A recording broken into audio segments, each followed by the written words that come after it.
बाबू विरंची लाल।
मेरा नाम विरंची लाल है। जी हाँ, विरंची लाल। लगभग 2 वर्ष पहले मैं सरकारी सेवा से रिटायर कर चुका हूँ। पेंशन पर गृहस्थी की गाड़ी खींच रहा हूँ। रिटायरमेंट के बाद सोचा कि कोई काम पकड़ लूँ, लेकिन किस्मत ने मेरा साथ नहीं दिया। अभी भी एक दफ्तर से नौकरी का इंटरव्यू देके आ रहा हूँ। लीजिए, आप भी कहेंगे कि आते ही भाषण देने लगा। अब भूल गया कि छाते को रख देना चाहिए, तो पहले मैं वही काम कर लूँ।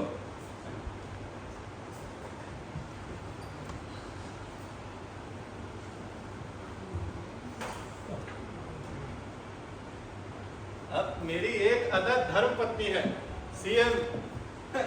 अरे वो सीएम नहीं, सीएम अर्थात चंद्रमुखी। उससे भी आपको मिला देता हूँ। ये मेरा परम कर्तव्य भी है। चंद्रमुखी, चंद्रमुखी। नहीं सुन रही, फिर पुकारूं, भाई सीएम सुनती हो? क्यों चिल्ला रहे हो? मैं बहरी नहीं हूँ। अरे बहरी होती तो अच्छा होता, मेरा चिल्लाना सार्थक होता। अरे मैं रसोई घर में हूँ, कहो क्या काम है? अच्छा हुआ जो तुम रसोई घर में हो। चाय वाय मिलेगी? चीनी नहीं है घर में। चीनी नहीं है? कोई बात नहीं, बिना चीनी की चाय सेहत के लिए अच्छी होती है। चाय की पत्ती भी खत्म है।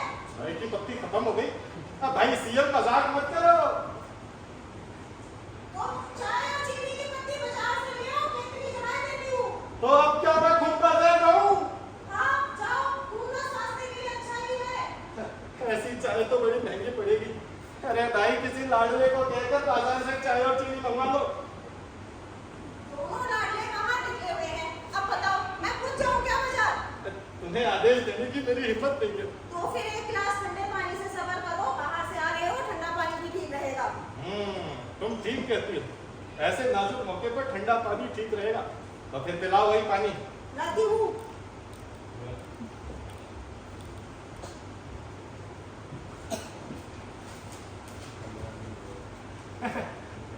जंतर मंतर पर स्विगी और जोमेटो के बहुत सारे फूड ऑर्डर मिले।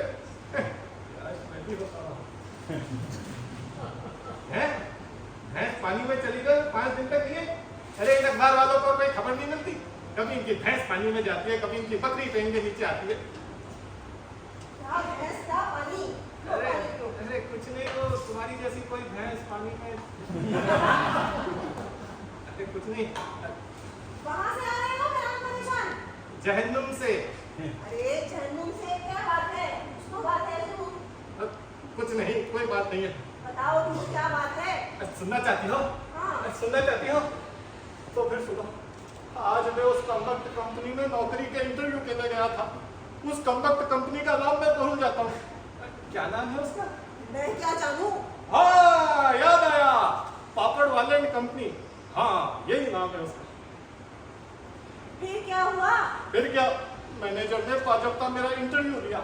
पूछा कि क्या मैं पापड़ बेल सकता हूँ। उसके बाद क्या? मैंने कहा जनाब मैं जिंदगी भर पापड़ ही बेलता रहा हूँ, क्या यहाँ भी मुझे पापड़ बेलना पड़ेगा? फिर क्या हुआ होगा इसका अनुमान लगा सकती हो? मैनेजर ने अपने पहलवान बेटे को हुक्म दिया कि इस बेवकूफ को धक्के निकाल कर बाहर कर दो। पहलवान बेटा था बड़ा आज्ञाकारी, उसने मुझे ऐसा धक्का दिया कि मैं छाता समेत बिना किसी परिश्रम के दुकान से बाहर जा गिरा। तुम्हें चाहिए था मुझे साथ ले जाते। तुम क्या कर लेती? उस पापड़ वाले और उसके पहलवान बच्चे को ये बता देती कि पापड़ कैसे बेला जाता है, मुंह नोच लेती दोनों के। अगली बार अपनी सीएम को ऐसा मौका मैं जरूर दूंगा, लेकिन हाँ एक बात का ध्यान रहे, मुझे नौकरी मिले या न मिले, कहीं उपद्रव करने के अपराध में हमें जेल न जाना पड़े। मेरे होते तुम्हें जेल नहीं हो सकती। पुलिस वालों से कैसे बात की जाती है मैं अच्छे से जानती हूँ। मेरे भैया भी जेल में हैं। क्या अपराध किया था? अरे जेल में बड़े अधिकारी हैं। ओहो भाई, मुझे ऐसे मुगालते में नहीं रहना। इस देश में बड़े बड़े गुण हैं। पुलिस के पास असीम शक्ति है, वो जिसे भी चाहे जेल की हवा खिला सकती है। क्या बेकसूर और कसूरवार में पुलिस फर्क नहीं समझती? माय डियर सीएम, कसूरवार को पकड़ना इतना आसान नहीं है। वैसे भी क्रिमिनल लोग बड़े बड़े घरानों से आते हैं, उनकी पैरवी ऐसी होती है कि पुलिस वाले भी चक्कर में पड़ जाते हैं। दूसरी तरफ बेकसूर बेचारा नाहक फंस जाता है और जल्द से जल्द कानूनी चक्कर से बाहर निकलना चाहता है। इसलिए बेकसूर को पकड़ना हर दृष्टि से लाभदायक होता है। मुझे पता है मुश्किल काम तुम कर ही नहीं सकते। पता नहीं इतने साल सरकारी दफ्तर में कैसे काम करते रहे। तुम क्या जानो कि मैं कैसे काम करता रहा? यह मेरा ही रौबदार था कि दफ्तर में कोई चू तक नहीं करता था। हाथों में हेड क्लर्क या मैं बड़ा बाबू, मगर बड़े बड़े साहब लोग भी मेरा लोहा मानते थे। जो लिख देता था उस पर किसी की कलम नहीं चलती थी। ब्रह्म वाक्य होता था। ब्रह्म वाक्य समझती हो? सब समझती हूँ ये ब्रह्म वाक्य, किसी और को जाके समझाना। मैं तो इतना समझती हूँ कि तुम गोबर हो। भाई साहब मैं गोबर हूँ? नहीं क्या कहा? मैं गोबर हूँ? हाँ गोबर ही हो। अरे उससे भी बढ़कर। अगर गोबर ना होते तो रुपया ना कमाते। तुम्हारे कारण उन आवारा लड़कों को नौकरी मिली। जब वो रुपए देने आए तो तुमने डांट के भगा दिया। अपने दोनों लड़के सियाने हुए घर की रोटी तोड़ रहे हैं, उनको चपरासी गिरी भी ना दिला सके। गोबर और किसे कहते हैं? उन दो सपूतों की बात मत करो चंद्रमुखी, उनकी बातचीत से मेरे देह में आग लग जाती है। जी आग लगे आपको दुश्मन को, भला उनमें ऐसी क्या ऐब है? ऐब कहाँ है, गुण ही गुण भरे हैं। तो फिर करो उनकी पूजा। ये सपूत एक दिन हमारे खानदान का नाम रोशन करेंगे। खानदान का नाम रोशन करें या ना करें, अपने नाम तो जरूर रोशन करेंगे। और तुमने ऐसा कौन सा शेर मार दिया जो उनसे उम्मीद रखते हो? तुम्हारा एक बेटा नेता है और दूसरा अभिनेता। एक बेटा कॉलेज में गया तो एक दर्जे से दूसरे दर्जे में ना जाने की कसम खा ली, और दूसरा बेटा फिल्मों में हीरो बनने के सपने देख रहा है।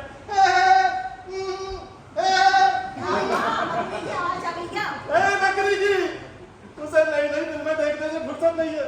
ये सब क्या खाक करेंगे? अगर आज मैं भगवान को प्यारा हो जाऊं तो तुम और तुम्हारे वो दोनों सपूत रोटी रोटी को तरसेंगे। चुप बोलो जी, ऐसी बातें मुझसे क्यों निकालते हो? निकालता नहीं हूँ चंद्रमुखी, जो कुछ देख रहा हूँ उससे तो लगता है कि जितना जल्दी मेरा नाम सत्य हो जाए उतना ही ठीक रहेगा। पेंशन की रकम तनख्वाह के बराबर नहीं होती और तुम लोगों को खर्च करने की आदत पड़ गई है, जिसे रोका भी नहीं जा सकता। तुम बराबर खर्च का ताना मारते हो, कुछ दिन घर खुद ही क्यों नहीं चला लेते? जोश मत दिलाओ चंद्रमुखी, मैंने बरसों तक सरकारी दफ्तर चलाया है, एक एक पैसे का हिसाब रखा है, किसी ने मुझ पर आज तक उंगली नहीं उठाई। तुम क्या समझती हो कि मैं घर नहीं चला सकता? दफ्तर चलाना और बात होती है, घर चलाना और बात। तुम घर चलाने की बात करते हो, एक ही दिन में पागल हो जाओगे। क्या अभी मेरा दिमाग सही है? मैं तो ये सब देख देख कर पागल हो गया हूँ। जिस दिन तुम और तुम्हारे वो दोनों सपूत ठान लेंगे उसी दिन पागल खाने की हवा खाने चल दूंगा। मुझे सिर्फ वक्त का इंतजार है। क्या अनाप शनाप बक रहे हो? उस पर यकीन रखो, मैं समझा दूंगी उन दोनों को। क्या खा के यकीन करूं? अगर आज वो सपूत ठीक रास्ते पर होते तो मुझे रिटायरमेंट के बाद भी नौकरी के लिए भटकना पड़ता। ए भगवान मेरी मदद करो। बाबू विरंचीलाल घर जगाए। लो आ गए तुम्हारे जिगरी में भोले राम जी। ओ भोले राम ही है, ये भी तो मेरी तरह रिटायर हो चुका है, लेकिन इसके घर में सब ठीक है। ठीक ठाक होता तो समझो, वो तंग करने नहीं बल्कि मन लगाने आता है। अपने मन का दुख सुख कहकर जी हल्का करने आता है। बड़ा भला आदमी है बेचारा। अरे क्यों भाई, बाबू विरंची लाल घर अच्छा है बोलना है। हाँ जी आया। चंद्रमुखी तुम चूल्हा फूंको। अरे आया जी आया, 10 मिनट जल्दी आ गए यार।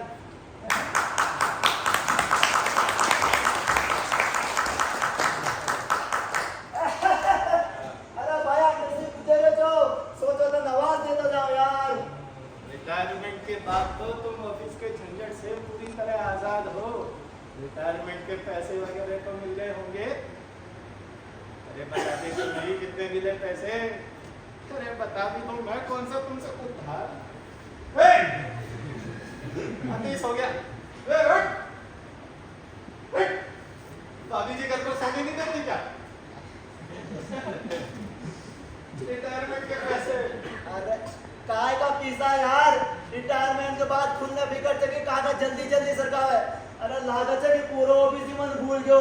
अब जो हमारा पायलट है ना वो मां तो सीधा मुंह बात ही कौन करे। तो फिर उनके अफसरों से सीधे रिपोर्ट कर दो। अरे यार वो अफसर तुम्हारा लिया कौन है विरंची लाल, बात होगा।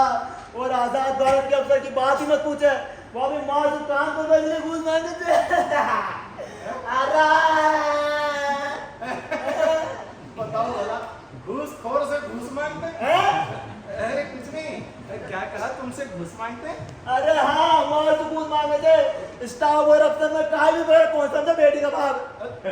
लेकिन मेरे पैसे तो रिटायरमेंट के तुरंत बाद मिल गए थे। अरे यार तू एक समझदारी को काम करे तो वो जो पेंशन के कागजात रिटायरमेंट के काफी पहले भेज दियो। सर्विस में रहते रहते तू वो काम कर लियो और मैं वो शान न करियो। क्यों नहीं किया? अरे मैं फेर मचो कि मन सर्विस पर एक्सटेंशन मिले, 2 बरस हमारी सर्विस और बढ़ जाती तो काहे बुरे तो। इसलिए दौड़ धूप करते रहो, नेता और अफसर के पीछे दौड़ते रहो। नतीजा ये कि हमारी सर्विस तो बड़ी कौन है, ऊपर से पेंशन का कागजात भेज रहा हूँ, काफी देर होगी। और जो स्टाफ हमारे हाथ के नीचे काम करोगे ना वो भी हमारे कागजात में खोट निकाल देते। ज्यादा लोग अच्छा नहीं है बोले राम। इतने साल तुम नौकरी करते रहे, क्या वो काफी नहीं था? और 2 साल में तुम 5 शेयर मान लेते। अरे भाया तू ठीक है होते, इसीलिए तू एक्सटेंशन के लिए काय प्रयास कौन करे हो। तौबा करो भोले राम, आज के दिन दफ्तर में जितने दिन इज्जत से गुजार लो वही बहुत है। कुर्सी से छिप के रहना ठीक नहीं है। वैसे भी तुम तो बड़े होशियार आदमी हो, कलयुगी अवतार हो। अरे काय खेल के भाया, कलयुग का अवतार है। तुम जिंदगी भर रुपया कमाते रहे, रूस की कमाई से 4 मकान खरीदे, 2 बार जेल जाते जाते बचे। अगर मैं ना होता तो जेल की चक्की 30 उम्र गुजार देते। घूस लेने में तुमने सबको पीछे छोड़ दिया। आज जो स्टाफ तुम्हें तंग कर रहा है ना वो भी तुम्हारे कुकर्मों से परिचित है। एक एक करके बदला ले रहे सब। अरे ओ विरंची लाल, ये मारो माथा को चंदन देख, 2 निशान गंगा चलू नाम चुया ने। माथे का चंदन, माथे का चंदन। अरे माथे का चंदन भी तुम्हारे पास छिपाने का एक तरीका है मित्र। माथे पर चंदन लगाने से किसी का हृदय नहीं बदल जाता। रही गंगा स्नान की बात, तो गंगा में सड़ी गली लाशें भी तैरती है, तो क्या उन लाशों को सिर पर रखना चाहिए?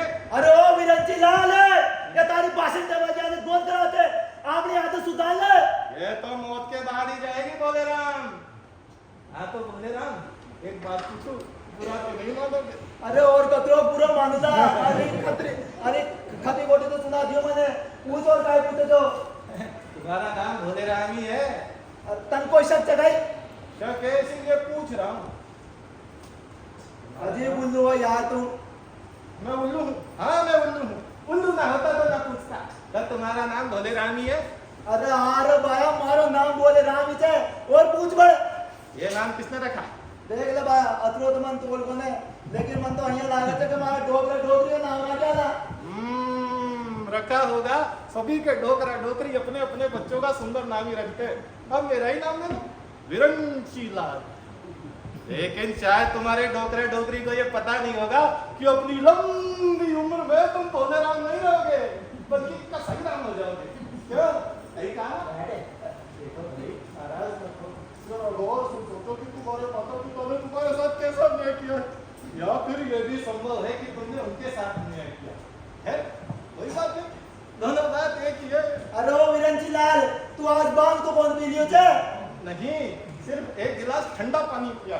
अब तार तो बेस करबो बेकार छे, मतलब जारी तू। अरे अरे नहीं जा सकते। क्यों? तुमने अभी हमारी सीएम अर्थात चंद्रमुखी से भेंट नहीं की है। अजी सुनते हो, श्री भोलेराम जी तुम्हें प्रणाम करने के लिए खड़े हैं। जल्दी आकर इनका प्रणाम ग्रहण करके इन्हें कृतार्थ करो। आती हूँ।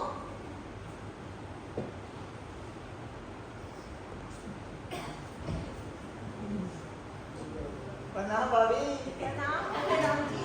बड़े दिनों बाद आना हुआ, सब ठीक तो है? भाभी जी मां तो काय भी ठीक बने, मैं तो आंटी उंटी की परेशानी मिली हो सुबह से। भोलेराम ये नाश्ता है तुम्हारी। अरे यार किरण जी तुम्हारे लिए नाश्ता मंगाया जा रहा है, काय बात यार, लेकिन तू ना खाओ भाई। मेरी आज एकादशी है। मैं तुम्हारी तरह माथे पर चंदन नहीं लगाता, मैं गंगा स्नान करता हूँ, सिर्फ एकादशी करता हूँ। लेकिन आज तो एकादशी कौन है यार? जिस दिन मैंने भोजन न किया हो वही दिन मेरे लिए एकादशी है।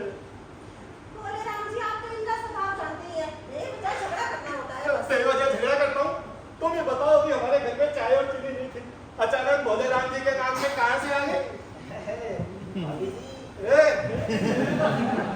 तुम्हारे सपूत को भेजकर मंगाई है, अब चुपचाप चाय पियो। अरे यार बीरन जी यार गुस्सो का आए लोग कर थे, तो खाओ यार वहां से नाश्ता ना कर गए।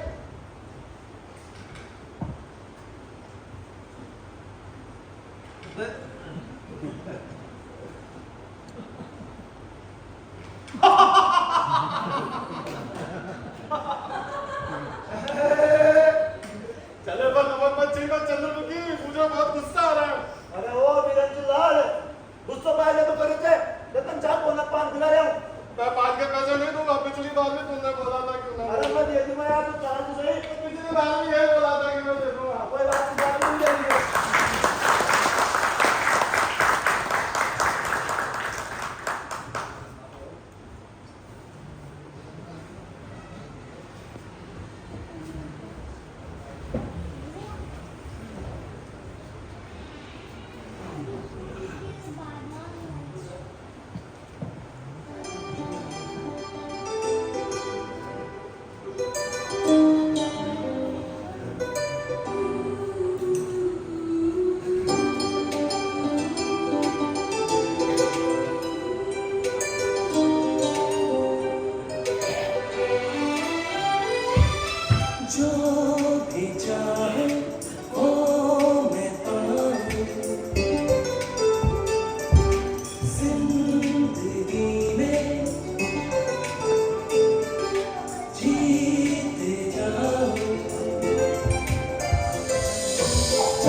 तुम मुझसे कुछ कह रही हो माँ, कहो, मैं सुनता हूँ।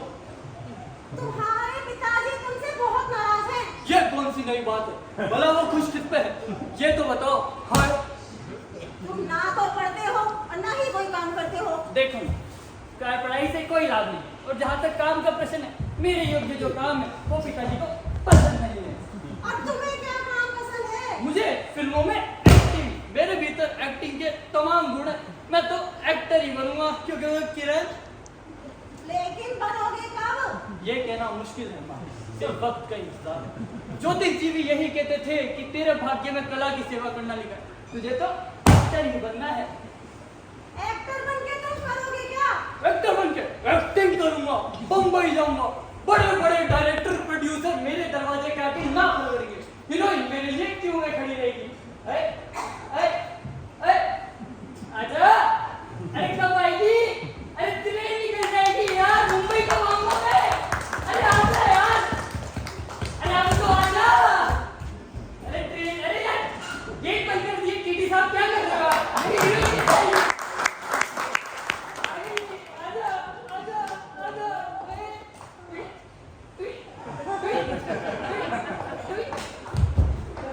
जब मेरी पिक्चर रिलीज होगी तो बड़े बड़े सिनेमाघरों में मेरी तस्वीरें टंगेगी, पब्लिक पागल होकर टिकटें खरीदी। 100 किलो 100 किलो 100 किलो जल्दी लो 100 किलो 100 किलो 100 किलो 100 किलो जल्दी लो जल्दी लो अरे लो जल्दी पूरे जाएगा। अरे भीड़ पर पुलिस लाठी चार्ज करेगी। ओह सचमुच बड़ा मजा आएगा माँ, वक्त आने दो। और ये होगा कब? कब तुम्हारी तस्वीरें टंगेंगी? कब पुलिस लाठी चार्ज करेगी? क्या उस वक्त तक मैं जिंदा भी रहूंगी? अरे माँ तुम मर जाओगी तो तुम्हें भारी पब्लिसिटी मिलेगी, लोग कहेंगे ये मेरे प्रिय हीरो की माँ थी। ए माँ तू चली गई माँ, ए माँ क्या हो गया माँ? तुम्हारे वाले मेरा इंटरव्यू लेंगे, कहेंगे कि माँ बचपन में आपको क्या खिलाया करती थी, कैसे कपड़े पहनाया करती थी, जुमला बनाती थी। फिल्म में आने की प्रेरणा उनमें कैसे थी। ओह सचमुच बड़ा मजा आएगा माँ, वक्त आने दे, पर्दे पे आने दे। जरा पर्दे पे आने दे, जरा पर्दे पे आने दे, मुझे हीरो बन जाने दे। फिर दे तमाशा, फिर दे तमाशा, फिर दे तमाशा, फिर दे तमाशा। देखो बेटा अनोखेलाल, ये एक्टिंग का ख्याल छोड़ दो और थोड़ा पढ़ाई में मन लगाओ, फिर तुम्हारे पिताजी तुम्हारे लिए पैरवी करके कोई अच्छा काम दिला देंगे। काम दिला दी? भला कौन सा काम दिला दी? देखो तो थर्ड क्लर्क, ज्यादा से ज्यादा किसी दफ्तर में क्लर्क या चपरासी का काम दिला दी। क्यों माँ, कहता हूँ ना। तुम्हें योग्यता हुई तो अफसर भी बन जाओगे। वो तो मैं इस जन्म में नहीं बन सकता, उसके लिए काफी तिकड़म की जरूरत पड़ेगी, और पिताजी थे तिकड़म वही प्राणी, उनसे कुछ भी उम्मीद रखना मेरे जैसे डायनामिक युवक के लिए बेकार है। जो बनना है मैं खुद बनूंगा। पर बनोगे क्या? एक्टर और फिर हीरो, क्यों किरण? देखो बेटा अनोखेलाल, एक्टर तुम्हारे जैसे जाहिल नहीं बनते, एक्टर बनने के लिए भी योग्यता होनी चाहिए। माँ तुम मुझे जाहिल समझती हो, शुरू से मेरे करियर को चौपट करने पे तुली हो। क्या हम लोग तुम्हारे करियर में चौपट करने में तुले हैं? तुम कहना क्या चाहते हो? मैं ठीक कहता हूँ, सबसे पहले मेरे नाम को देख लो, अनोखेलाल, ये भी कोई नाम है? इस नाम से मैं कभी हीरो नहीं बन सकता। एक फिल्म कंपनी में मेरा नाम पूछ गया, मैंने कहा अनोखेलाल, लोग हंस पड़े और मेरा चांद कट गया। इतना प्यारा तो नाम है अनोखा, अनोखेलाल, कितने प्यार से रखा था मैंने तुम्हारा ये प्यार नाम। से नहीं, बल्कि मेरे करियर को चौपट करने के लिए रखा था, अनोखेलाल। अरे भाई साहब नाम होता है शाहरुख खान, सलमान खान, अमिताभ बच्चन, ऋतिक रोशन, क्यों सही बोल रहा हूँ ना? अनोखेलाल ये कोई नाम, ये तो मंगल राम और सामोरी लाल की तरह नाम है, चौक से रखा था। बेटा नाम वाम में कुछ नहीं रखा, गुण दिखाओ, काम करो। खाक, सबसे पहले मैं अपना नाम बदलूंगा। जरूर बदलो बेटा। हाँ जरूर बदलूंगा, ये अनोखेलाल मुझे कुछ करने ही नहीं देगा। वाह बेटे, आखिर तू कौन सा पहाड़ तोड़ना चाहता है? मैं एक्टर बनना चाहता हूँ, फिल्मी हीरो बनना चाहता हूँ। फिल्मी हीरो? हाँ, एक्टर? हाँ। कहीं ट्रेनिंग ली है? अब तक की कोई ट्रेनिंग नहीं होती, खामोश। तो फिर देर क्या है, बन जा हीरो, बन जा एक्टर। मैं कुछ नहीं कर सकता। क्यों? आप दोनों ने मेरे पीछे ये अनोखेलाल की दुम जो लगा दी इसलिए। अरे तो काट फेंको उस दुम को, आजकल तो ऑपरेशन से हर काम आसान हो गया है। ऑपरेशन से लड़का लड़की में बदल जाता है और लड़की लड़का बनकर पिस्तौल चलाने लगती है। पर ये लेकिन अनोखेलाल की दुम ऐसी कच्ची नहीं है जिसे काट डाले। चल के एफिडेविट कराना होगा। हैं? ये क्या बोला? आपको कचहरी में ये घोषणा करनी होगी कि मेरे बेटे का नाम अनोखे लाल नहीं कुछ और है। ये मैं कैसे कह सकता हूँ? मैं तो यही कहूंगा कि तेरा नाम अनोखे लाल ही है और कुछ नहीं। मैं झूठ नहीं बोल सकता। तो सच बोल के मेरा गला दबा दीजिए। ये बात है, मैं खून नहीं कर सकता। तब फिर मैं आत्महत्या करूंगा। अरे रस्सी क्या है नटंगी बाज? भैया भैया भैया आप तो बाहर से आप लीजिए होल्डिंग बता दीजिए। बड़ी जल्दी आ गया। इस नाम को मैं ज्यादा दिनों तक नहीं ढो सकता। इस नाम ने मेरे करियर में आग लगा दी है। करियर? करियर? अरे तुम मूर्ख है, जाहिल है। तेरा करियर तो उसी दिन खत्म हो गया था जब तूने पढ़ाई लिखाई छोड़ दी और मोहल्ले के आवारा लड़कों के बीच हीरो बनकर घूमने लगा। पिताजी आप मुझे पहचानने में भूल कर रहे हैं। मैं आपके खिलाफ बगावत करूंगा। इनकलाब जिंदाबाद, इनकलाब जिंदाबाद, इनकलाब जिंदाबाद, इनकलाब जिंदाबाद, इनकलाब जिंदाबाद। अरे धर्मेंद्र प्रधान ने इस्तीफा तो दे दिया, क्या किया तुम लोगों ने?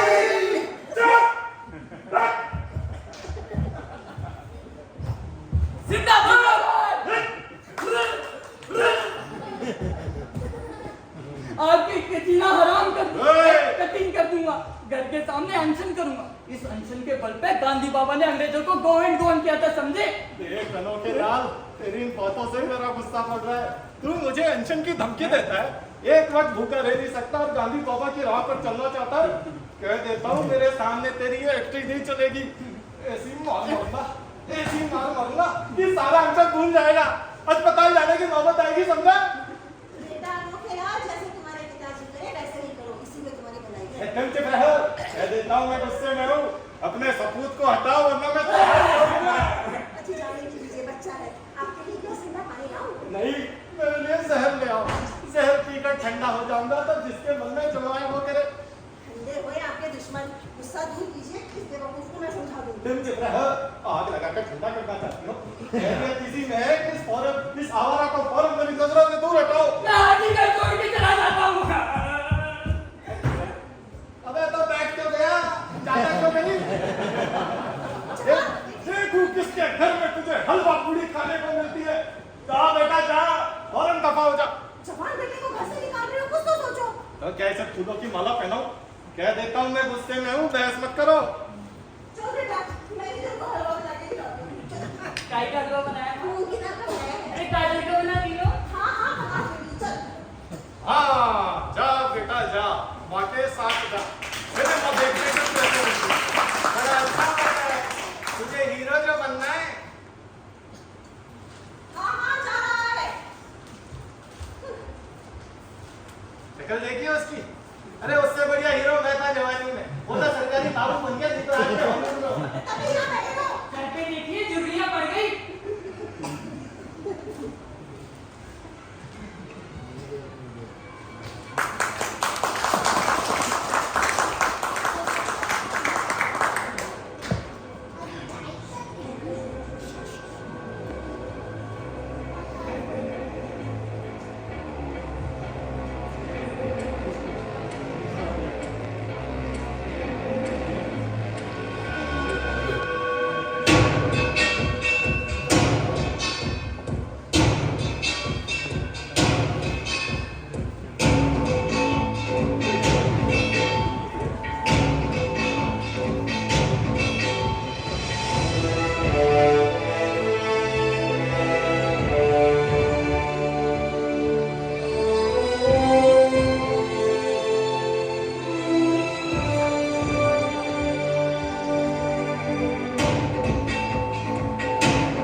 पांचू बाबू आप तो हमारे नेता हैं, कुछ तो ख्याल कीजिए। क्या सोचूं और क्या ख्याल करूं? हाँ भाई साहब, आपने अपना नाम तो बताया ही नहीं। मेरा नाम राम प्रसाद है, मैं पास हूँ। आपके नए कॉलेज में शिक्षक का काम करना चाहता हूँ। अच्छा, तो आप प्रोफेसर होना चाहते हैं? अरे नहीं, प्रोफेसर तो बहुत ऊंची चीज है, मैं तो सिर्फ लेक्चरर बनना चाहता हूँ। एक ही बात है, लेक्चरर भी पढ़ाते हैं और प्रोफेसर भी पढ़ाते हैं। पाचू बा और लेक्चरर भी अपने आप को प्रोफेसर ही कहते हैं। पर मैं तो सिर्फ लेक्चरर बनना चाहता हूँ पांचू बाबू, मेरे जीवन का यही उद्देश्य है। आपका विषय क्या है? मैंने भूगोल में एमए किया है। पर मेरे कॉलेज में तो इतिहास का पद खाली है। तो एक ही तो बात है, भूगोल में जगह की जन्म कुंडली तैयार की जाती है और इतिहास में जगह की चौधरी बताई जाती है। अगर आप चाहेंगे तो मैं इतिहास भी पढ़ा दूंगा। ऐसा कैसे हो सकता है? अरे पांचू बाबू आप हमारे नेता हैं, अगर आप चाहेंगे तो सब कुछ हो सकता है। तो ग्रेड की ही बात है, भूगोल का शिक्षक इतिहास भी बढ़ा सकता है। ये क्रेडिट क्या बोला है? क्रेडिट अभी बताता हूँ। क क ख चुप। हाँ भाई साहब, ये क्रेडिट क्या बोला है? क्यों मजाक करते हैं पांचू बाबू? अब ये मानने की बात नहीं है कि आपको क्रेडिट शब्द का अर्थ नहीं पता। अरे अगर जानता तो पूछता क्यों? आपका क्वालिफिकेशन? बीए फेल 2 बार। मैं भी बीए फेल 2 बार। बीए फेल, वो भी 2 बार। पर आप तो इस कॉलेज के सेक्रेटरी हैं जहाँ अनेक एमए पास शिक्षक बनेंगे। जी हाँ, कॉलेज के शिक्षक होने के लिए एमए पास होना जरूरी है, लेकिन सेक्रेटरी पद के लिए सरकार ने ऐसी कोई योग्यता नहीं रखी। अंगूठा छाप व्यक्ति भी सेक्रेटरी बन सकता है और मैं तो बीए फेल हूँ। वो भी 2 बार। क्या समझे? समझ गया, सब कुछ समझ गया। आपने क्रेडिट शब्द का अर्थ तो बताया ही नहीं। क्रेडिट शब्द का क्या बताऊं पांचू लाल जी, बड़ा गंभीर अर्थ है। गंभीर अर्थ है? क्या अर्थ है? यानी श्रेय। श्रेय? श्रेय? जी हाँ, श्रेय, तारीफ की बात है। लगता है आप अंग्रेजी और संस्कृत के बड़े अच्छे जानकार हैं। जी नहीं, कभी कभार बोल देता हूँ। तो आप अपनी बहाली चाहते हैं? जी हाँ। बहाली के रुपए लाए हैं? बहाली के रुपए? जी हाँ, कुल 50,000 रुपए। देने वाले तो 60,000 तक देने के लिए तैयार है। वो तो आप विद्वान व्यक्ति लगते हैं, इसलिए आपके लिए रेट कम कर दिया, वो भी सिर्फ आपके लिए। क्या समझे? पर पांचू बाबू इतने पैसे, इसके बदले तनख्वाह कितनी मिलेगी? कुछ नहीं, लेकिन दस्तखत करने पड़ेंगे पूरी तनख्वाह पर। ये सिलसिला कब तक चलेगा? जब तक सरकार हमें आप लोगों के लिए रुपये नहीं दे देती। वो मेरे पैसों का क्या होगा? वो इस कॉलेज के विकास में लगाए जाएंगे। और विकास के लिए छात्र पैसे तो देंगे। अरे वो तो देनी है, उनकी फीस भी इस कॉलेज के विकास में लगाई जाएगी। पर और कितना विकास होगा इस कॉलेज का? किसमें इतने पैसे लगेंगे पांचू लाल जी? राम प्रसाद जी, विकास बहुत बड़ी चीज है, उसके लिए आपको अर्थशास्त्र पढ़ना पड़ेगा। और आज सारा देश विकास के पीछे भाग रहा है, बहुत तेजी से भाग रहा है। आप चाहकर भी उसकी गति को नहीं रोक सकते। रोज नई योजनाएं बन रही है, पब्लिक अपना सारा पैसा विकास में लगाती जा रही है। ये तो हनुमान जी की पूंछ की तरह है, बढ़ती ही जाएगी। और फिर मैं भी तो इसी देश का हिस्सा हूँ, ये कॉलेज भी एक हिस्सा है, मेरा भी विकास होना चाहिए, इस कॉलेज का भी विकास होना चाहिए। मेरा भी विकास होना चाहिए। उसी के लिए तो आपको दान देना है, क्या समझे? कुछ नहीं, मेरी खोपड़ी में तो कुछ गया ही नहीं। आपने बेकार ही इतनी बड़ी डिग्री ली। जब आप विकास की गति को ही नहीं समझ पा रहे हैं, तो मेरे कॉलेज में कैसे काम करेंगे? अरे पांचू बाबू, आप हमारे नेता हैं, समाज कल्याण का भी कुछ ख्याल कीजिए। और ये सजा हमें क्यों देते हैं? सजा नहीं, एक मौका देते हैं। डेली चढ़ाइए और नियुक्ति पत्र ले जाइए, इसमें आपका भी तो फायदा है, आपका भविष्य बनेगा। आपके बाल बच्चे आपको प्रोफेसर राम प्रसाद एमए के बाल बच्चे कहेंगे। इस बीज का फल ऐसा मीठा होगा कि आपकी पीढ़ी दर पीढ़ी खाकर आपको धन्यवाद देगी। क्या समझे? आपका कहना 100% सही है पांचू बाबू, लेकिन इतने पैसे लाऊं कहाँ से? जमीन जायदाद कुछ तो होगा, घर तो होगा, गहने तो होंगे। ये सब चीजें किस दिन काम आएगी? ऐसे ही आपातकाल के लिए लोग ऐसी चीजें इकट्ठा करके रखते हैं। इन्हें बेचिए और रुपया इकट्ठा कीजिए। याद रखिए, सिर्फ 50,000। पर पांचू बाबू मेरी नौकरी का क्या होगा? मिल जाएगी।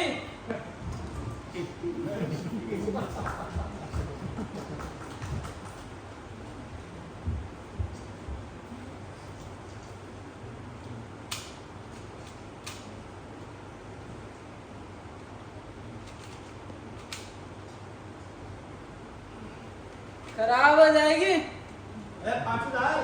पांचूलाल मर गए क्या रे? वाह बेटा पांचूलाल, चिल्लाते चिल्लाते मेरा गला बैठ गया और तू यहाँ राम नाम जप रहा है। उड़ा दूं क्या? पिताजी, आपको कितनी बार कहा है चिल्लाइए मत, लेकिन आप है कि सुनते ही नहीं है। तेरा उपदेश तो मैं एक कान से सुन रहा हूँ, लेकिन जिस तरह तू मेरा उपदेश एक कान से सुनता है और दूसरे से उड़ा देता है, उसी तरह मैं भी तेरी बकवास एक कान से सुनता हूँ और दूसरे से उड़ा देता हूँ। अब बताइए, आपके पुत्र श्री पांचूलाल जी आपके सामने खड़े हैं, बताइए क्या कहना चाहते हैं। एक पांचूलाल, तेरे भले के लिए कहता हूँ, बेटा साइड में, तेरे भले के लिए, अरे साइड में, तेरे भले के लिए कहता हूँ, तू बीए में 2 बार फेल हो चुका है। मैं भी। जब मैं चाहता हूँ कि इस बार कड़ी मेहनत करके फिर बीए की परीक्षा दे, भगवान ने चाहो तो तू जरूर पास हो जाएगा। अरे उसके बाद? किसके बाद? यानी परीक्षा पास करने के बाद तेरी नौकरी के लिए दौड़ धूप करूंगा, बहुत से अफसरों से जान पहचान है मेरी, कहीं न कहीं तुझे बैठाने की कोशिश करूंगा, लेकिन पहले तू बीए तो पास कर ले। पिताजी, अगर मैं चाहता तो बीए की परीक्षा कई साल पहले पास कर लेता, लेकिन ऐसा मैंने चाहा ही नहीं। वाह पाचू बाचू। अरे ये नमूना कौन है? ये मेरा गांव है शेरा। ये शेरा? ये शेरा है? हाँ शेरा। जब बड़े अजीब आदमी, अरे साइड में, बड़े अजीब आदमी का जानबूझकर बीए में फेल होते रहे हो। हाँ पिताजी। अरे उल्लू हो? उल्लू नहीं, बड़ा कौवा हूँ, यानी बहुत समझदार हूँ। क्या बीए में जानबूझकर फेल होना समझदारी है? आप नहीं समझेंगे पिताजी, आप ठहरे पुराने जमाने के आदमी और मैं ठहरा नए जमाने का आदमी। यानी उल्लू तू नहीं, मैं हूँ, ये नहीं कहना चाहता है। देश के कानून में अधिकार अभी तक किसी बेटे को नहीं दिया है, ये कहने का अधिकार सिर्फ पिता के पास है। अबे कानून की बात क्यों करता है? अगर तेरे जैसे मूर्ख लोग कानून की बात करेंगे तो क्या काला गाउन पहनने वाले वकील मक्खियां मारेंगे? सुनिए पिताजी, मेरी सफाई ध्यान से सुनिए। बोल बेटा बोल, ध्यान इधर ही है। मैं हूँ कॉलेज के विद्यार्थी यूनियन का प्रेसिडेंट।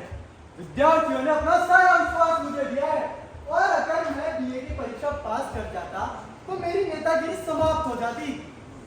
मेरी नेतागिरी बरकरार रहे, इसलिए मुझे बीए की परीक्षा में फेल होना पड़ा। वाह पाचू बाचू। यानी नेतागिरी ले जाए, इसके लिए तूने बीए की डिग्री को लात मार दी। सिर्फ नेतागिरी का सवाल नहीं है, छात्रों के हित का भी सवाल है। ये वैसी पब्लिक की सेवा है जो भारत का विशेष नागरिक है। क्या पता इनमें से कोई प्रधानमंत्री या फिर मुख्यमंत्री हो जाए, वैसे लोगों को तैयार करना है। नेतागिरी का बहुत तुमने लगा दिया, बड़ा अच्छा किया, लेकिन ये भी सोचा कि ये घर कैसे चलेगा? तेरा छोटा भाई फिल्मों में एक्टर बनने के सपने देख रहा है और तू यहाँ लोगों को प्रधानमंत्री और मुख्यमंत्री बना रहा है। बेटा फिर कहता हूँ, कुछ सोचो, कुछ समझो। पिताजी, मैंने सब सोच लिया है, सब समझ लिया है, अब मैं नेता हूँ। आपको मेरी चिंता करने की कोई आवश्यकता नहीं है। क्या समझे? चुप। कोई आवश्यकता नहीं है? क्या ये तू बोल रहा है या तेरा भूत बोल रहा है? पिताजी, मेरी आत्मा की आवाज है और मैंने अपनी आत्मा की आवाज सुनकर एक योजना तैयार की है। सरकारी योजना की बात तो मैं बराबर सुनता हूँ, लेकिन आज तक वो मेरे खोपड़े में फिट नहीं हुई। क्या तेरी योजना भी वैसी है? उससे मिलती जुलती है। अबे साफ साफ बताता क्या नहीं? पिताजी, जरा धीरे बोलिए, अगर मेरा फॉर्मूला किसी ने मार लिया तो मैं बर्बाद हो जाऊंगा। अबे क्या है योजना तेरी? आपको रुपया चाहिए ना? हाँ। जिधर देखो रुपया रुपया रुपया रुपया रुपया। बैंक हो, बीमा हो, जमीन हो, जायदाद हो, वसीयत हो, लॉटरी हो, इनाम हो, बदनाम हो, नेकाम हो, रेल हो, हवाई जहाज हो, स्कूल हो, कॉलेज हो, नेता हो, वो लेखक हो, प्रकाशक हो, टीचर हो, प्रोड्यूसर हो, जिधर देखिए रुपया रुपया रुपया रुपया रुपया। रुपया रुपया रुपया, हाय रुपया। पिताजी, आप मेरी तरह फटी फटी आंखों से क्या देख रहे हैं? समझ गया, ये रुपये का जादू है। जब आप सुन रहे हैं तो ये हाल है, जब बरसने लगेगा तो 5 लाख का नाम लेना। बेटा निकल तो लाएगा कहाँ से? तू तो कोई काम धंधा करता नहीं, सिर्फ घर की रोटी खोल रहा है। पिताजी, मैं एक कॉलेज खोल रहा हूँ, इसमें शिक्षकों की बहाली करूंगा। लोग अभी से मेरे आगे पीछे चक्कर लगा रहे हैं। हर शिक्षक से 50,000 60,000 रुपए लूंगा, तब जाकर बहाल करूंगा। तू उनसे रुपए लेकर बहाली करेगा? हाँ पिताजी, ऐसा बहुत लोग कर रहे हैं। कम से कम 50 शिक्षकों को तो रखना ही है। और अगर 50 शिक्षकों को पर शिक्षक पर 50,000 रुपए अगर रख ले तो 50,000 रुपए गुना 50 कितने हुए? कितने हुए? तू बता कितने हुए? कितने हुए? अरे कितने हुए? कितने हुए? बस तू बता ना कितने हुए? 50 चुप। फिर और भी स्टाफ रखे जाएंगे, उनके भी रेट तय की जाएगी। और उनकी तनख्वाह के रुपए कौन देगा? कैसी तनख्वाह? सब मुफ्त में काम करेंगे। मुफ्त में काम करेंगे, लेकिन पता जब तक सरकारी सहायता नहीं मिल जाती। और सरकार भला तेरे इस बेईमानी के काम में क्यों मदद करेगी? पिताजी, ये बेईमानी का काम नहीं है, ये धर्म का काम है, शिक्षा के प्रसार का काम है, इस देश के विकास का काम है। ए पांचू, तू क्या सरकार को बेवकूफ समझता है? इस कॉलेज से क्या तू सभी का खून चूसेगा? देखिए पिताजी, आगे का काम मेरा नहीं है। जब कुछ समय तक शिक्षकों को वेतन नहीं मिलेगा तो वे शोर करेंगे, नारे लगाएंगे, सरकार के सामने धरना देंगे। पब्लिक की ही तो सरकार है, मैं अपना स्टेटमेंट दूंगा, अन्य नेता लोग मेरी मदद करेंगे, सरकार को झुकना ही पड़ेगा। सुन रहे पांचू, बहुत सुन लिया तुझे। तू भी मुझे कान खोलकर सुन ले। मेरे रहते तू इन पढ़े लिखे शिक्षकों को धोखा नहीं दे सकता। मैं तेरी पोल पट्टी खोल कर रहूंगा, तुझे जेल भिजवा के धमकूंगा। उड़ा दूं क्या? पिताजी, मेरे कॉलेज में ना एक हेड कलर की पोस्ट भी खाली है, वो आपके लिए बिल्कुल सुरक्षित है। आपसे 1 रुपया नहीं लूंगा, और तो और बुढ़ापे में इससे अच्छा काम आपके लिए और क्या ही होगा। मैं तेरी इस पोस्ट को लात मारता हूँ, तू मेरा मुंह बंद नहीं कर सकता, कभी नहीं। मैं तुझे जेल भिजवा के ही रहूंगा, मैं तुझे जेल भिजवा के ही रहूंगा। मैं चुप नहीं रहूंगा, पांचू को जेल भिजवा के ही दम दूंगा। और सुन लिया ना माँ, पहले पिताजी मेरे से सारी रात की बात जाएंगे और अब मुझे जेल भेजने की धमकी दे रहे हैं।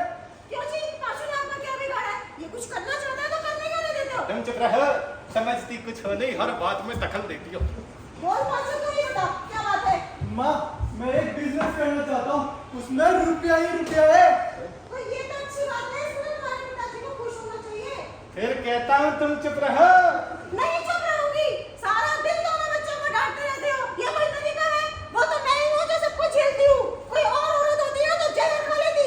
तो खा ले जहर, तुम्हें रोका किसने है? पिताजी, चुप बेवकूफ। देखिए, मुझे गुस्सा मत दिलाइए। क्या कर लोगी? मैं कैसे ले जाऊंगी? 2 रोटी तो खानी मिल जाएगी। मेरे रहते तुम क्यों जाओगी माँ?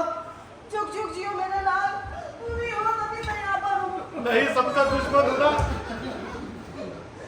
नहीं सबका दुश्मन हूँ, तुम सबको काटता रहता हूँ, नहीं मैं घर छोड़कर चला जाता हूँ। हाँ, जाओ और वापस नहीं बताना, देखती हो कब जाते हो। तुम मुझे समझती क्या है? मैं अभी ये घर छोड़कर चला जाता हूँ, जाते क्यों नहीं हो? अब कभी इस मकड़ी के घर में नहीं लौटूंगा। अब जाते क्यों नहीं हो? मेरा चाचा, इसको देता दूसरे को भी देता, बता देना। मैं भी मायके चली जाऊंगी। बाबूजी को लेकर आऊं क्या? अरे आ जाएंगे खुद ही। ये सब बेटा है। बाबूजी को लेकर आऊं क्या? कैसी बीवी है? मैं लेकर आता, मुझे क्या?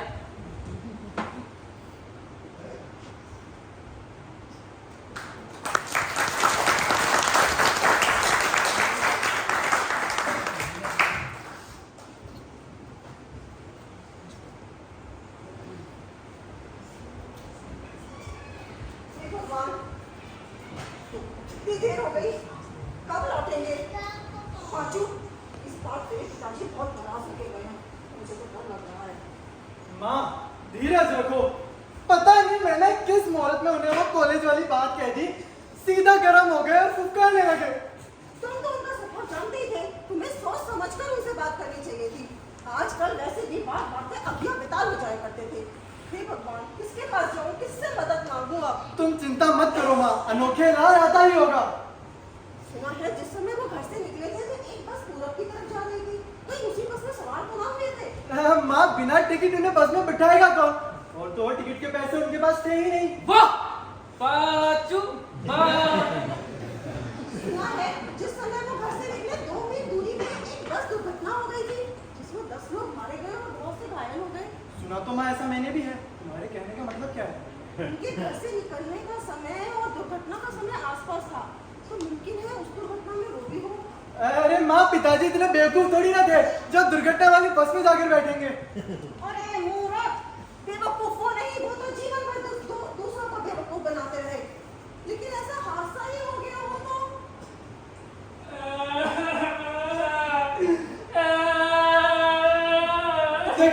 देखो माँ, मैंने कहा था ना नौकिला आ रहा होगा। क्यों रे नौकिला, क्या खबर है? पिताजी कहाँ है? भैया पिताजी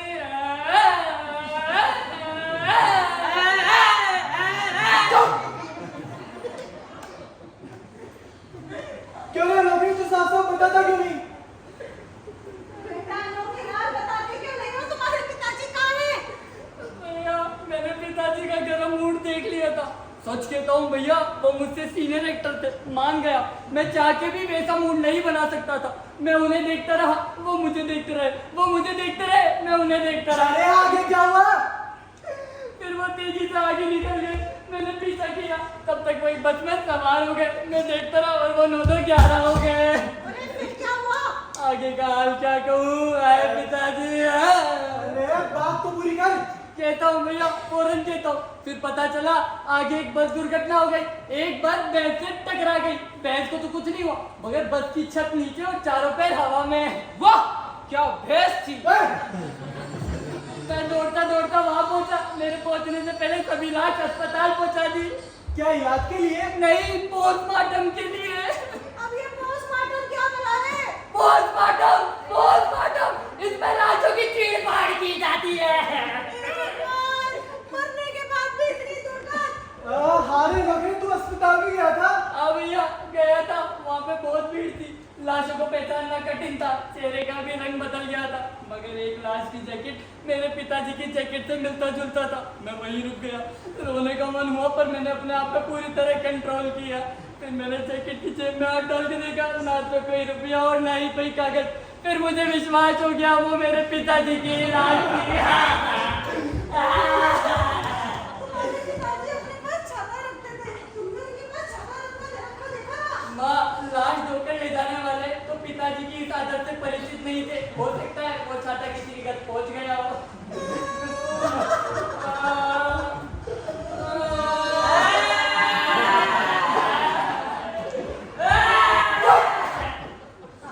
तू क्यों रो रहा है? बाबू चले गए ना। अरे तो तेरे बाबू थोड़ी ना थे।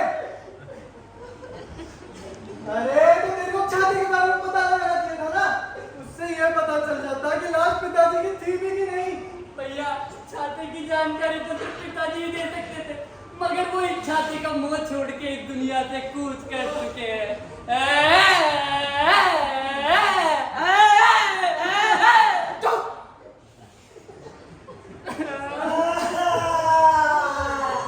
अरे भाभी जी काय हो गए हो? काय हो बिल्कुल? कोई बात नहीं भाभी जी, वो छूने का नहीं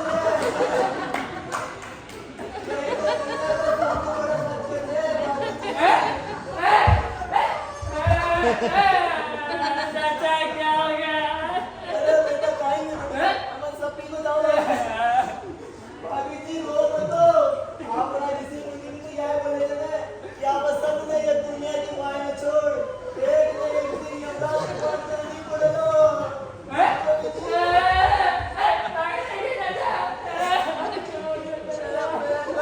उधर देख बेटा उधर। भाभी जी के घबरा मत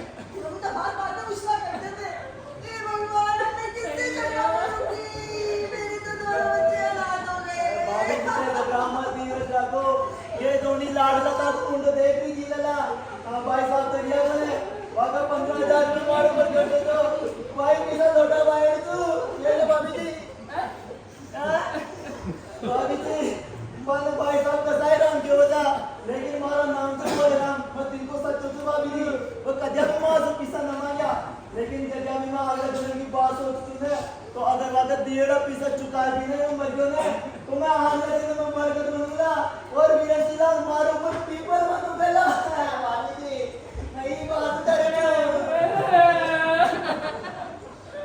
बेटा वो तो बहुत सच्चे दिल के आदमी थे बालाराम जी। जीते जी किसी को कष्ट नहीं दिया तो मरने के बाद क्या देंगे? आप चिंता ना कीजिए। अरे ओ पाचा यार पिताजी की लाश पड़े जाए अनोखेलाल देखकर आए हैं अस्पताल में। अभी उनकी चीर मार बाकी है।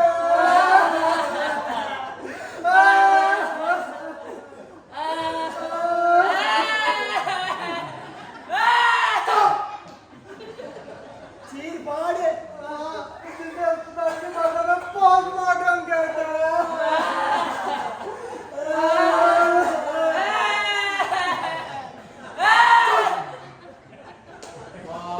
अरे तो तैयारियां करो लास्ट में जल्दी हासिल करो।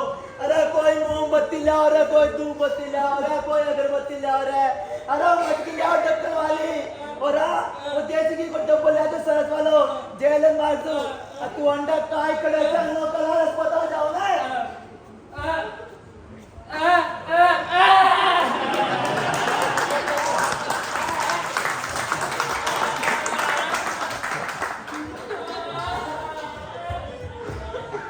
मुझे क्यों नहीं उठा लिया? मुझे यहाँ अकेला क्यों छोड़ दिया रे? अभी जे तो चिंता काय ले वो करो तो मैं छूना था के लिया है।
माता जी, ओ माता जी।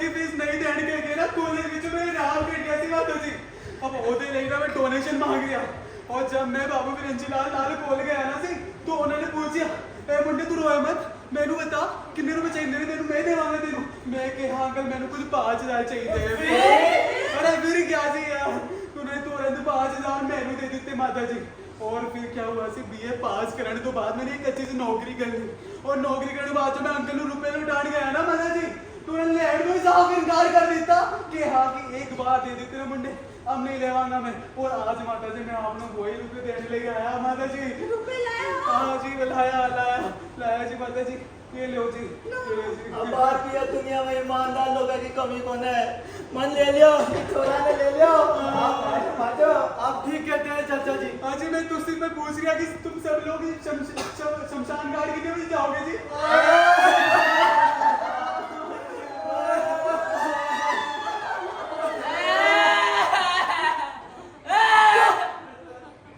जी शाम तो हो ही जाएगी अभी तो पिताजी की लाश ही नहीं आई है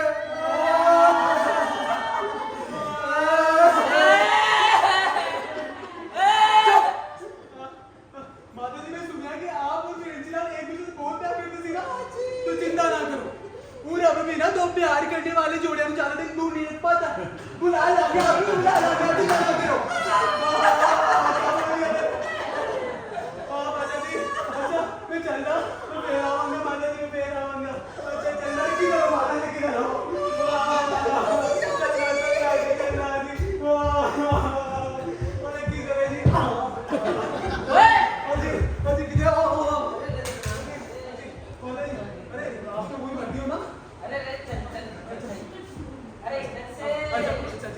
बचपन से ऐसे हो या शादी के बाद शादी के बाद नहीं हुआ मुझे अस्पताल में इलाज करो भाई साहब मना मिलेगा मैं क्या बोले जी छोड़ दो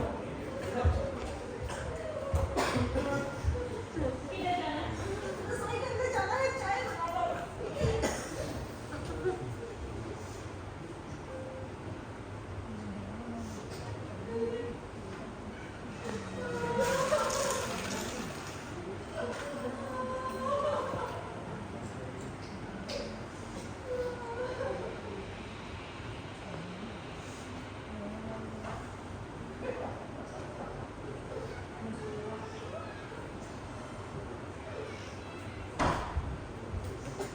टाइम हो गया किसका बेटा आपका अरे पाचा मैं भी चालू थी बेटा तेरा पिताजी की लाश आ जाओ तुम बुला लीजिए ना ठीक है चाचा ओके बेटा मेरे सो रहा है यार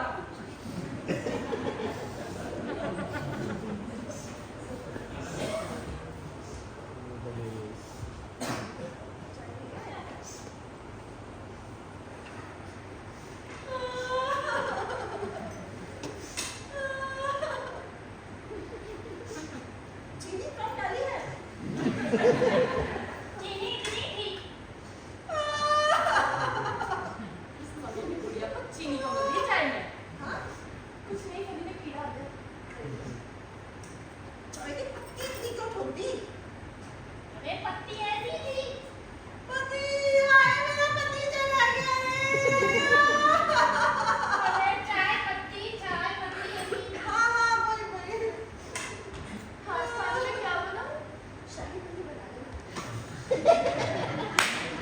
इस समय भी गुड़िया को शाही कोई कोई खाना है क्या कहा कुछ नहीं कीड़ा चला गया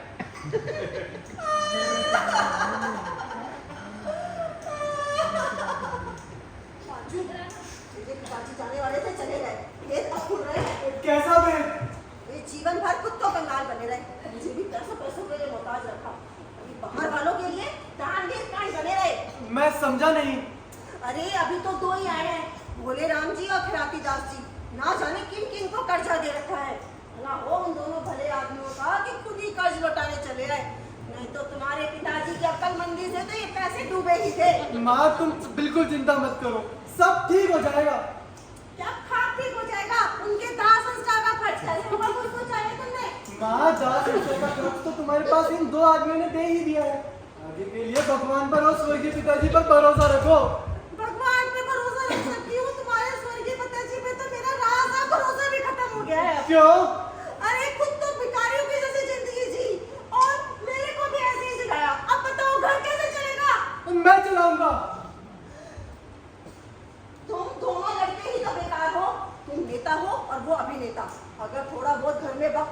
तो तुझे रोना ही क्यों होती?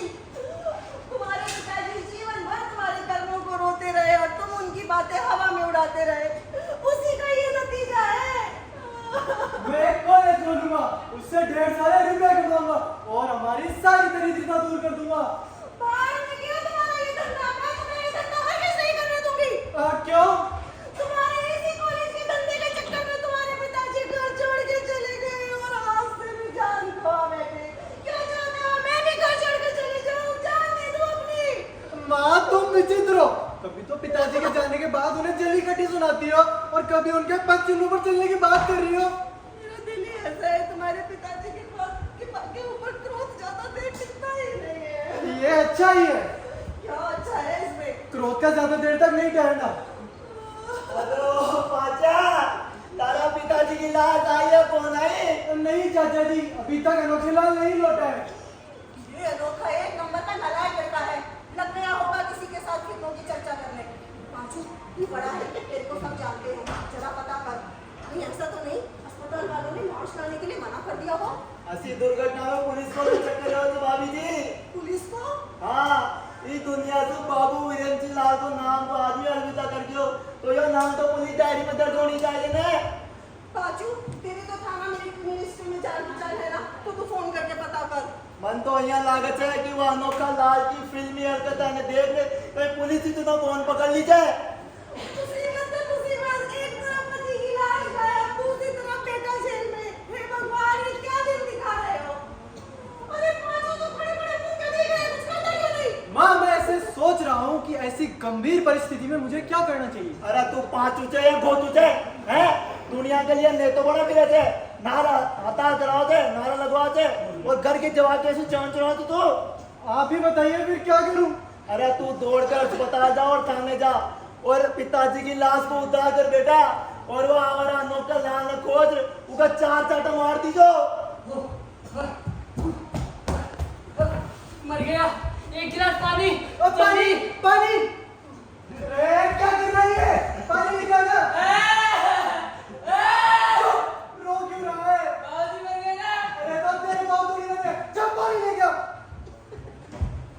गर्मी पंखा गर्मी के मारे बुरा हाल है। अरे बेटा नौका, अरे कहीं होता नहीं, तारा पिताजी की लाश पड़े जा। लाश?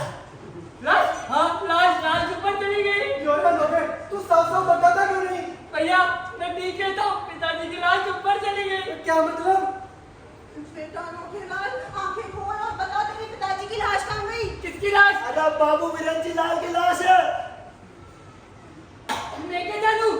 अरे तूने तो कहा था पिताजी की लाश को तूने अस्पताल में देखा है। अरे तो क्यों थोड़ी सा कहा था। वही जैकेट वही कुर्ता सिर्फ छाता गायब। अरे तो लाश मिलने के पोस्टमार्टम के बाद लाश ले आता। ले आता क्या ले आता? पिताजी की लाश। भैया मैं पोस्टमार्टम रूम के बाहर बहुत देर तक खड़ा रहा। विलम्ब जानकर पास की दुकान पर चला गया। फिर क्या हुआ? फिर वापस आया, देखा चीड़ फाड़ के बाद लाश एक तरफ रखी हुई थी। सोचा बाहर जाके सवारी कर लूं। सवारी करने बाहर गया, फिर भीतर आया, फिर बाहर गया, फिर भीतर आया, फिर बाहर गया। अरे आगे क्या हुआ? फिर देखा लाश एक तरफ रखी हुई थी तो मैं गया उठाने, देखा तो लाश गायब। गायब? पता ही नहीं चला कौन ले गया। फिर सोचा बाहर जाकर ले जाने वाले को पकड़ लूं, लेकिन पकड़ ना सका, पता ही नहीं चला। फिर बाहर गया, फिर भीतर आया, फिर बाहर गया। लाश चोरी होने की खबर पुलिस में दर्ज कराई थी। अरे मैं दौड़ता दौड़ता यही तो पूछने आया हूँ। चाचा जी आप तजुर्बेकार आदमी लगते हैं, आप ही बताइए इस नाजुक मौके पर क्या करना चाहिए? अरे तनु उसी समय पुलिस में रिपोर्ट करनी चाहिए ना कि हमारा पिताजी की लाश गायब होगी। पुलिस क्या करती? वह पोस्टमार्टम करवाना डॉक्टर का कमर में रस्सी डाल और उसकी हालत खराब कर देती। मुझे तो लगता है कि उस डॉक्टर ने मेरे पिताजी की लाश को किसी ऐसे डॉक्टर को बेच दिया है जो दिमाग का डॉक्टर है। क्या बोला? पिताजी का दिमाग बड़ा तेज था, लगता है वो डॉक्टर पिताजी के दिमाग पर कुछ एक्सपेरिमेंट करना चाहता होगा। नहीं भैया, पिताजी एक सीनियर एक्टर थे, उनकी लाश में भी एक्टिंग के गुण थे, जभी तो वो लाश अपन लोगों का चकमा देकर रफू चक्कर हो गई। अरे मूर्खों रामायण ही पढ़ते रहोगे या उनकी लाश को ढूंढोगे? हाँ भैया इस बार आप जाइए, मैं तो एग्जाम में फेल होता रहा, आप तो खींच कर बीए तक आ गए। वो बात अलग है 2 बार फेल हो चुके हैं भी। अच्छा जाइए, नेतागिरी का चमत्कार दिखाइए, जाइए। क्या मुझे ही जाना होगा? अरे तू जाता तो अच्छा रहता ना, या नौका लायकी करनी तो अब देख लिया, ये तो काई भी काम को कौन है। चाचा जी, मैं पिताजी की मौत की खबर लाया। अस्पताल, पोस्टमार्टम, ना जाने कहाँ कहाँ भूखा प्यासा भटक रहा हूँ। सीरियस होके काम कर रहा हूँ, ठीक उसी तरह सीरियस होके जैसे एक्टिंग करता हूँ। और आप कहते हैं कि मैं किसी काम का लड़का नहीं हूँ। अरे इस बेचारे को क्यों डांट रहे हो? सुबह से भूखा प्यासा इधर से उधर फिर रहा है। तुम लोग तो घर में बैठे हो। मैं जाता हूँ और लाश लेकर ही लौटूंगा। किसकी लाश? पिताजी की लाश। और किसकी लाश? भैया, मैंने कहा ना, पिताजी की लाश ऊपर चली गई। अरे मूर्ख, लाश भी कोई ऊपर जाती है? आदमी मरकर ऊपर जाता है और फिर कभी नहीं लौटता है। हाय पिताजी, समझ नहीं आ रहा किसके लिए रो। आपके लिए, आपकी लाश के लिए। भैया, अब सिर्फ पिताजी की लाश के लिए ही रोना चाहिए। मेरा तो यही विचार है। अरे तो ते अब दाह संस्कार तुमको करला। हाँ, ये भी एक गंभीर समस्या है। माँ, तुम बताओ, इस नाजुक मौके पर क्या करना चाहिए? लाश तो लानी ही पड़ेगी। मरने वाले को क्या कहेंगे? लाश ऊपर चली गई, कौन यकीन मानेगा हमारा? सही बात है।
पिताजी, आप अपने इस लाश के ढांचे का त्याग कीजिए और अपने असली रूप में आइए। तू चुप कर नाचू।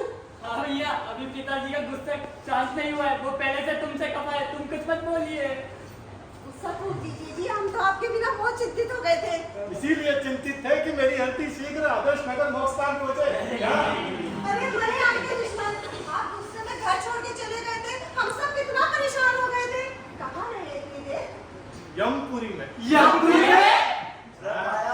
अरे किस्मत तो बहुत जोरदार है। तो यमराज ने भी दो बदेर पाछा के दरवाजे से भागे हो। यमराज से मेरी भेंट हुई। मैंने उन्हें झुककर प्रणाम किया। वो बोले, सर यहाँ छाता क्यों लाए? यहाँ ना कड़ी धूप है ना कड़ी बारिश। मैंने बोला, सर बाबू विरंची लाल को लोग इसी छाते से पहचानते, मैं इसे अपने साथ रखूंगा। इतना सुनकर यमराज के नीले चेहरे पर उनके सफेद दांत चमक उठे। फिर क्या हुआ? फिर क्या, मैंने कहा मैं आराम करना चाहता हूँ, मेरा बर्थ का है। तो उन्होंने क्या कहा? उन्होंने कहा, बाबू विरंची लाल, नो वैकेंसी, वेटिंग लिस्ट में आपका नाम है। मुझे हैरत हुई ये देखकर कि यमपुरी में भी यहाँ के स्टेशनों की तरह लंबी लाइन थी। काउंटर पर बैठा आदमी नाजायज पैसे लेकर बर्थ मांग रहा। मेरे पास पैसे नहीं थे कि बाबू के हाथ गरम करता। यमराज ये गौरव बंदा जानते थे, इसीलिए झूठ बोल गए कि नो वैकेंसी। मुझे बड़ा गुस्सा आया। तो यमराज सारा गुस्सा ने भी जान बोलो। मैंने उनसे कड़कती आवाज में पूछा, अगर बर्थ खाली नहीं था तो मुझे बुलाए तो? हाँ, ये वाक्य मैंने अंग्रेजी में कहा। मैं समझता था कि जैसे अपने देश में रिवाज है ना, अंग्रेजी का प्रभाव अधिक पड़ेगा, और वैसा हुआ भी। वाह पिताजी, you are a great actor. मैं आपकी तरह बिल्कुल हीरो बनूंगा। चुप। अजी, इसको क्यों डांटते हो?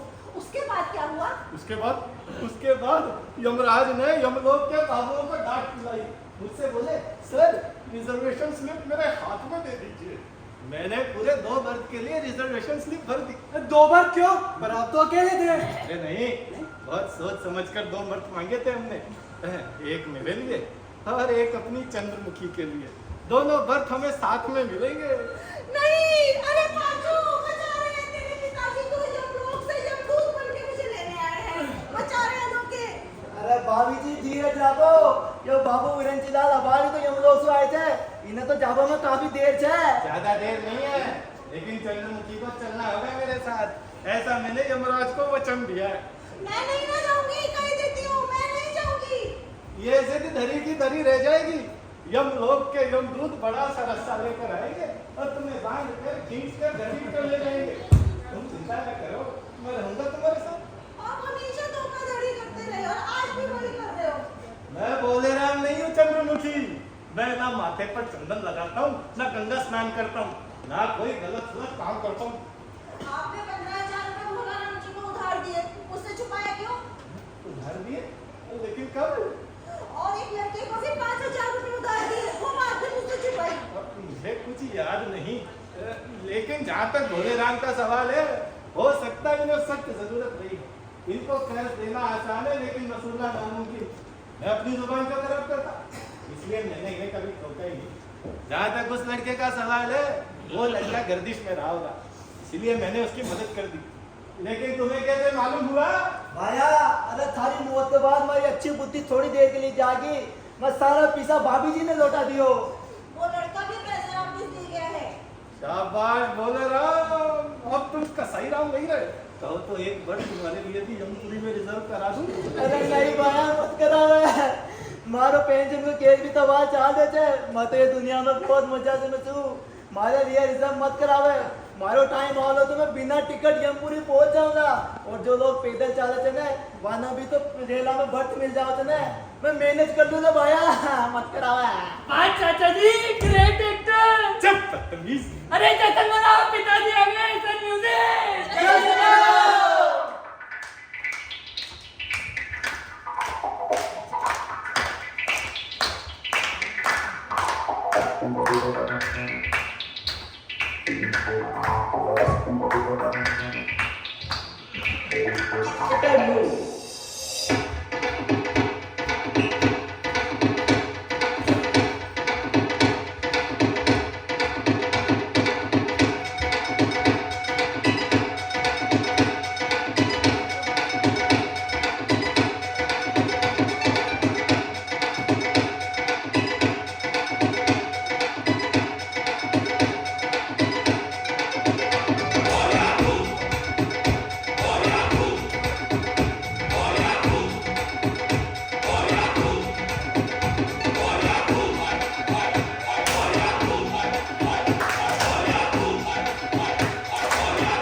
ताली किधर गया है? जिसकी कहते हैं कि ये नए कलाकार हैं, जिनको बहुत ही इम्तियाज दिया गया है। उनके हौसला अफजाई के लिए जोरदार तालियां। आइए अब इन कलाकारों से रूबरू होते हैं। ये लगभग महीने भर की नाट्य कार्यशाला में तैयार किया गया नए कलाकारों के साथ में ये खूबसूरत नाटक आपके सामने पेश किया गया है और आपने काफ़ी सराहा। हम इसके लिए आभारी हैं। आइए इन कलाकारों से अब हम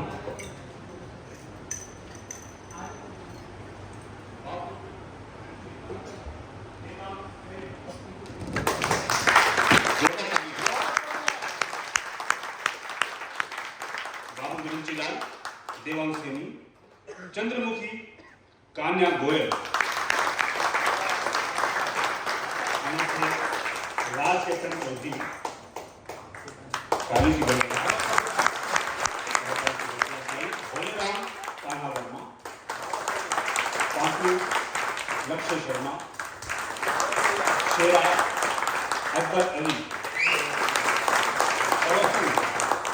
वर्षा भाटी, पूजा यादव, रति महर, राम प्रसाद, यश प्रताप, जसवंत नागर, जिन्होंने इस नाट्य कार्यशाला में प्रशिक्षण लेकर और एक उत्कृष्ट अभिनय किया है। और मंच के पीछे जो इतना खूबसूरत नाटक तैयार किया गया, जिन लोगों ने योगदान दिया है, रूप सज्जा नरेंद्र सिंह बबल,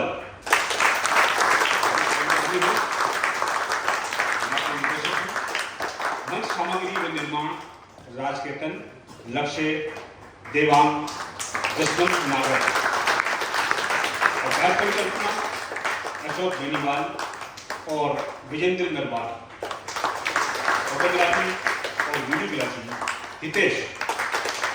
कोरियोग्राफी और जो पूरा इम्प्रोवाइजेशन देख रहे हैं वो वाकई काबिल है।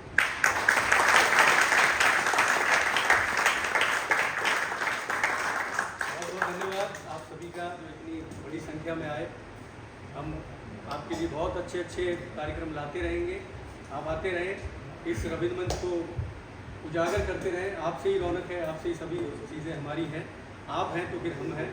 तो हमारा ये निवेदन है कि यदि कोई भी दर्शक अपने सुझाव देना चाहे या कोई भी बात कहना चाहे तो आप आ सकते हैं।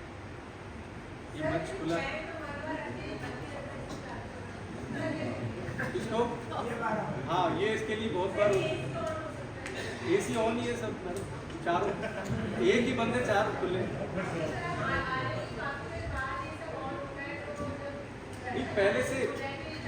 पहले से चालू थे।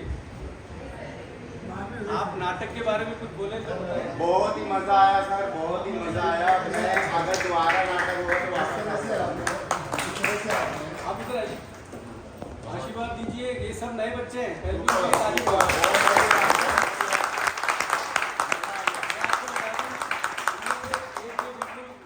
नए बच्चे खड़े हुए पहली बार। क्या बात, क्या बात।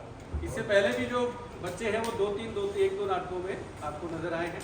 बस इतना सा है, हम इनको लगातार सिखा रहे हैं और आपका आशीर्वाद मिलेगा। बताएं। आपने बरंजी लाल जी के माध्यम से जो कहरवाया है भोले बाबू के लिए, कि आपने तिलक लगाया है, आपने ये ऐसा किया है, लेकिन आपने बेईमानी की, आप कृष्ण है।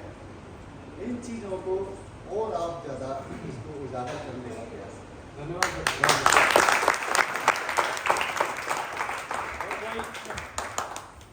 यहाँ पे खड़े होके परफॉर्म करना बहुत बड़ी बात है। तो इन सब के लिए मैं इतना कहना चाहता हूँ कि बारिश ऐसी हो कि समुद्र में भी उफान आ जाए। जी वाह वाह तो कीजिए। कि बारिश ऐसी हो कि समुद्र में भी उफान आ जाए, और इन सब के लिए इतनी जोरदार ताली बजनी चाहिए कि महफिल में भी जाए।